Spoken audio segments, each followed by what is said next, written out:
Hello दोस्तों, अभी हम हैं सक्सेना सर के ऑफिस में और सक्सेना सर की 40 इयर्स की प्रैक्टिस हुई है। तो सक्सेना सर हमें आज बताएंगे कि ये सक्सेस स्टोरी जो उनकी चालू हुई वो किस तरह से हुई और क्या क्या हुई। तो I would request sir to narrate his success story of last 40 years. Thank you Rahul ji. ये मेरा फैमिली प्रोफेशन है और इसमें 1942 में मेरे अंकल ने वकालत शुरू की थी। हम लोग ऐसे एग्रीकल्चर बेस से हैं। हमारे अंकल ने वकालत यहाँ शुरू की। 1945 में ये ऑफिस बना और 1945 से ही हमारे ऑफिस में AIR, उसके बाद फिर नागपुर लॉ जनरल, फिर वो महाराष्ट्र जनरल और क्रिमिनल लॉ जनरल, ये कंटिन्यू चले आ रहे हैं, जो आज भी हम लोग सब कहीं करते हैं। मेरे अंकल ने 1942 से 87 तक वकालत की। 87 में उनकी डेथ हुई। मेरे छोटे अंकल यहीं पर पढ़े, लेकिन उन्होंने वकालत अपनी जबलपुर हाईकोर्ट में शुरू की और वहीं पर वो एलिवेट होकर लॉर्डशिप हुए।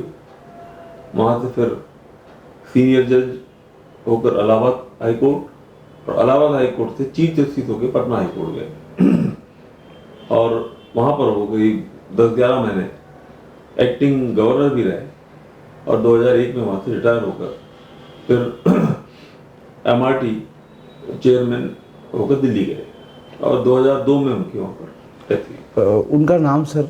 जस्टिस BM लाल। वो सरनेम नहीं लिखते थे। अच्छा। He was Brajmohan Lal Saxena, but he used to write BM Lal only. और मेरा हम दो भाई हैं। छोटा भाई भी मेरा एडवोकेट है। यहाँ से 30 किलोमीटर दूर तुमसर तहसील प्लेस है, जिस तहसील में हमारे वहाँ पर हमारी लैंडेड एग्रीकल्चर लैंड भी है, तो वो वहीं पर सेटल है, वहाँ वकालत करता है। मेरा एक भतीजा यहाँ पर भंडारा में वकालत करता है, एक कजिन नागपुर में है, एक भतीजा यहाँ से लगा हुआ MP में सिवनी डिस्ट्रिक्ट है, वहाँ पर वकालत करता है, और मेरे 2 कजिन जबलपुर हाईकोर्ट में है, एक वहाँ AGP है और एक प्राइवेट प्रैक्टिस करता है। तो सर हमारी पूरी फैमिली जो है इसमें लगी हुई है। 1981 में मैंने वकालत यहाँ शुरू किया मेरे अंकल के पास में। तो इसलिए मुझे स्ट्रगल का तो कोई सवाल ही नहीं था। अंकल से ही मैंने in the year 1981 he was a purely criminal lawyer and he used to practice particularly in sessions court. तो मुझे बहुत सारा जल्दी सीखने को मिला। 87 में उनकी डेथ हो गई और उसके बाद से ही फिर मैं इंडिपेंडेंट वकालत करते आ रहा हूँ। और इस बीच 87 के बाद फिर मैंने थोड़ा सा क्रिमिनल से अपने आप को सिविल साइड में भी डाइवर्ट किया। तो उसके बाद फिर मेरे पास मैं करीब 16-17 बैंकों के पैनल पे हूँ, यहाँ की लोकल बॉडीज के पैनल पर हूँ।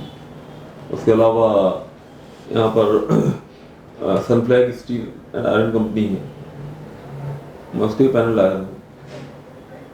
इंश्योरेंस कंपनी के पैनल पर हूँ। ये फिर बाद में डेवलप होते रहे, तभी रिलेशन बनते गए, लोग जुड़ते गए इस तरह से। अब भंडारा के बाहर का काम मेरा छोटा ब्रदर करता है, SK सक्सेना एडवोकेट, जो तुमसर में ही रहता है।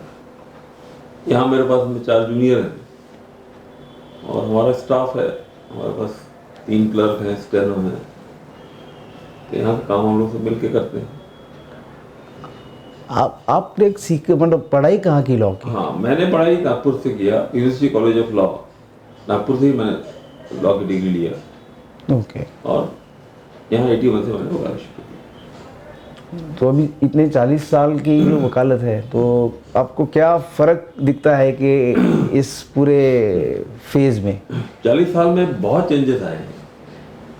पहले की वकालत जो थी, पहले की जो प्रोसेस थी वो भी मैं ये कहूँगा बड़ी स्लो थी, ऐसा आप लगता है हमको। उस समय उसका कारण भी था, एक तो ये जिला जो है वैसे ही महाराष्ट्र में बैकवर्ड डिस्ट्रिक्ट नाम से जाना जाता था। यहाँ पर टेलीकम्युनिकेशन, उसके अलावा यहाँ पर ट्रांसपोर्टेशन के भी उचित साधन नहीं थे। लोगों को कोर्ट में अगर आना है तो 11 बजे यहाँ पहुँचना है कोर्ट में, तो एक दिन पहले आना होता था। ओके। वो यहाँ आते थे, यहाँ पर होटल्स नहीं थे उतने अच्छे, तो लोग अपने किसी न किसी पहचान वाले के यहाँ रुक रहे हैं या बस स्टैंड पर रुक रहे हैं, बड़ी तकलीफों से उस समय काम होता था। लेकिन अब जो है वो चीज़ नहीं है, अब लाइफ फास्ट हो गई है, तो ना क्लाइंट को भी उतनी कोई तकलीफ नहीं होती है, समय पर बराबर पहुँचते हैं लोग, कन्वेंस भी काफ़ी अच्छे हो गए यहाँ पर। और उसके अलावा अब जो कंप्यूटराइज सब होने के कारण कोर्ट के काम में भी काफ़ी स्पीड आ गई है।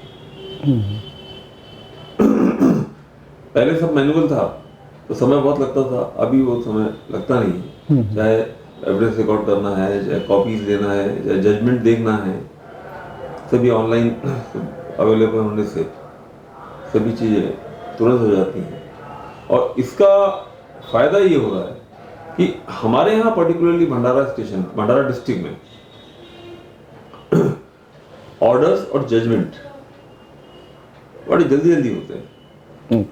यानी पेंडेंसी जो है वो नहीं के बराबर है। ओल्ड पेंडेंसी जो है 5 इयर्स या 10 इयर्स, वो अभी इन 2 सालों में हमारे यहाँ जजेस ने, वकीलों ने और स्टाफ ने सबने मिलकर मेहनत की है और उसका रिजल्ट ये आया है कि बहुत ही कम हो गई है। और ऐसा लगता है कि शायद अभी ये मई तक वो खत्म भी हो जाएगा पेंडेंसी। हाँ, जो 5 इयर्स ओल्ड वाली जो है, अच्छा वो निकल जाएगी। ओके। इतना यहाँ पर फास्ट वर्क चल रहा है और सभी लोग कोऑपरेट करते हैं। एडवोकेट्स लोग भी जो है वो एडजस्टमेंट या प्रोलॉन्ग करना उस टेंडेंसी के नहीं है। Okay. They want that matter should be decided. है। तो इसके कारण डिस्पोजल अच्छे होते हैं। और जैसे आपने बताया कि सर कोर्ट फंक्शनिंग में काफ़ी आए, तो प्रोसीजर्स में भी कुछ चेंज आए जो 81 में थे और आज 2020 में, उसमें प्रोसीजर में कोई चेंज हुए हैं उसके अंदर? प्रोसीजर में जो चेंजेस हैं उसमें जजेस के कारण थोड़े से चेंजेस आए। ओके। अभी जो जजेस हैं ये बहुत ज़्यादा समय बैठते हैं। जब मैं वकालत में आया था तो उस समय के जजेस से कि तो उसे कंपेयर अगर करते हैं तो अभी के जजेस काफ़ी समय देते हैं। ओके। और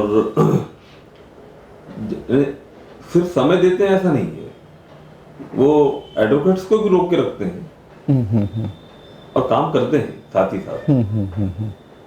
डिस्पोजल देना है, डिक्टेशन देना है, तुरंत इधर आर्गुमेंट हुआ उधर डिक्टेशन शुरू, ताकि एडवोकेट सामने खड़े रहते हैं, कुछ क्वेरी है तो वहीं पूछ लिया और डिक्टेट कर दिया। ओके। तो इस तरह से ये जो चेंजेस हैं तो इसमें लोगों का फेथ जो बीच में काफी खत्म हो गया। जो एक कहावत थी कि बाप ने सूट फाइल कर दिया तो उसका बेटा या उसका नाती उसका रिजल्ट देखेगा, वो अब नहीं रही है। अब सबको ये लगता है कि हम जो सूट फाइल कर रहे हैं तो we will get the result within 2 और 3 इयर्स।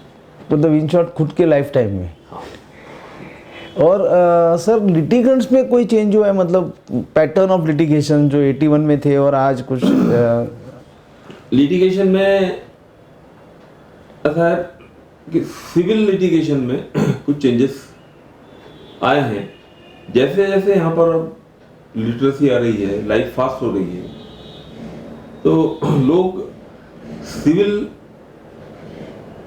कोर्ट में अप्रोच करने को जरा आगे पीछे सोचते हैं कि कोर्ट में कौन जाएगा, कौन अपना समय खराब करेगा।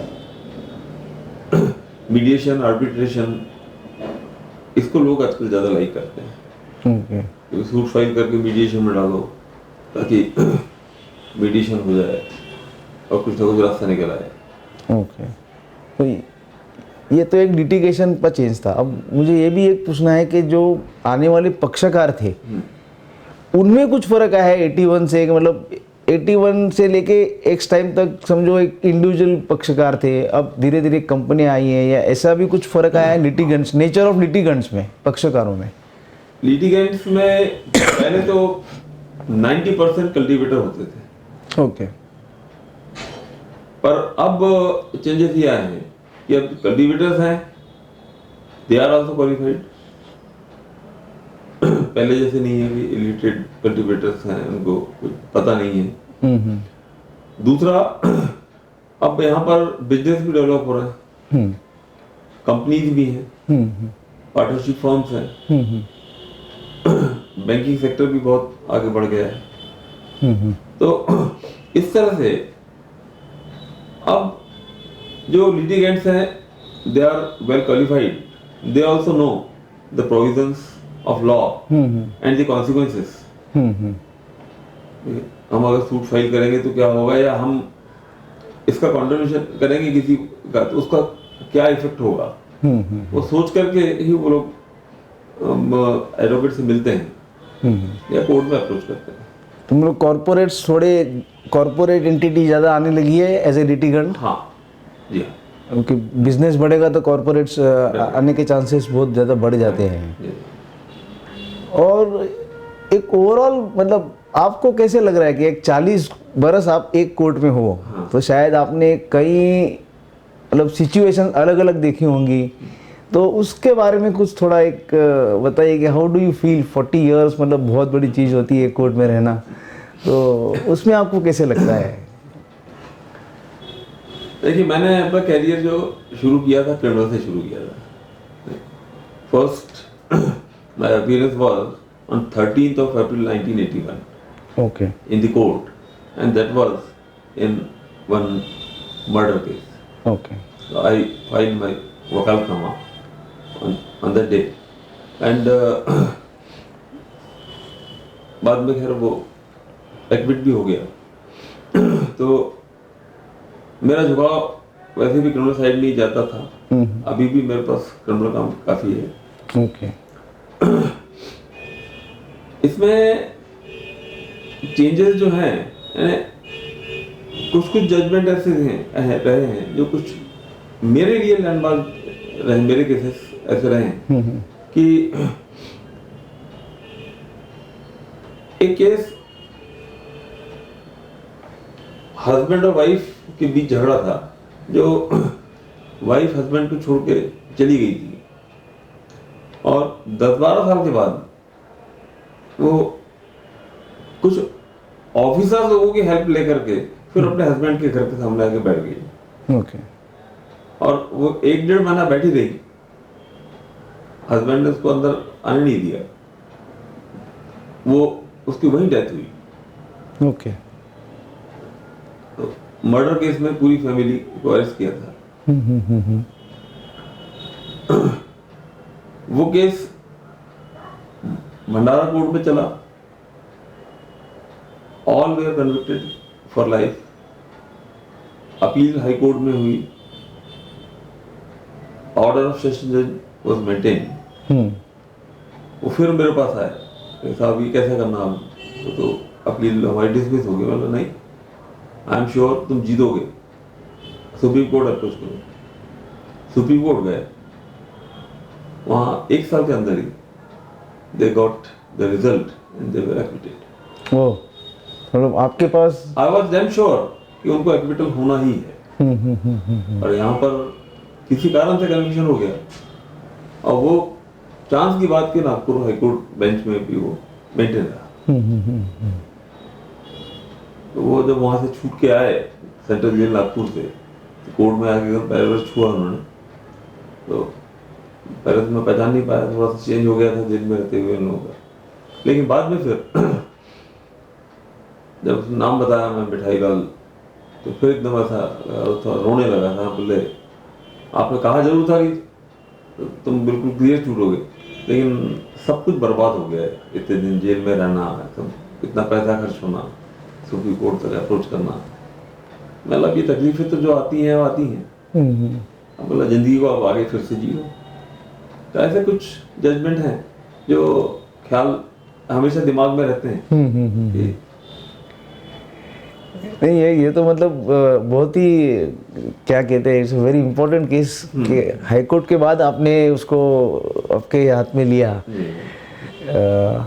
सर, एक जूनियर लॉयर्स को और एक बडिंग लॉयर्स को आपकी तरफ से कुछ एक क्या संदेश होगा, क्या करना चाहिए? देखिए, जूनियर लॉयर्स का ऐसा कि उन्होंने जब इस फील्ड पे जो भी आता है, चाहे एकदम फ्रेश हो, जो स्टूडेंट यंग एज में आया है, या कुछ लोग ऐसे होते हैं जो कहीं सर्विस करके या कोई बिजनेस करते हुए फिर थोड़ा लेट एंट्री करते हैं।